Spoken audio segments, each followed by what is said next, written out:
আসসালামু আলাইকুম। আল্লাহর ঘরের মেহমানবৃন্দ, হজের প্যাকেজ নিয়ে হয়তো আপনারা ইতোমধ্যেই অনেক এজেন্সির সাথে কথা বলেছেন, তাই না? কেউ পরামর্শ দিচ্ছেন সরকারিভাবে হজ করুন, আবার কেউ বলছেন এজেন্সির মাধ্যমেই ম্যানেজমেন্ট ভালো হয়। কেউ বলছেন 30 দিনের প্যাকেজ 6 লাখ টাকা, আবার কেউ বলছেন 40 দিনের প্যাকেজও একই টাকায়। কেউ বলছেন ফার্স্ট ফ্লাইট ভালো, আবার কেউ বলছেন লাস্ট ফ্লাইটেই সুবিধা। কেউ বলছেন সার্বক্ষণিক বাস থাকবে, আবার কেউ বলছেন মুজদালিফা থেকে জামারায় হেঁটেই যেতে হবে। কেউ বলছেন 10 দিনের হজ প্যাকেজ হয়, আবার কেউ বলছেন 14 দিনের নিচে সম্ভবই নয়। এমন হাজারো কনফিউশনে কি সিদ্ধান্ত নিতে কষ্ট হচ্ছে? তাহলে দেরি না করে চলে আসুন অবকাশ.com অফিসে।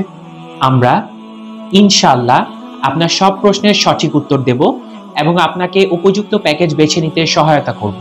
তো আর দেরি কেন, যোগাযোগ করুন আমাদের সাথে। আল্লাহ আপনার হজকে কবুল করুন, আমিন।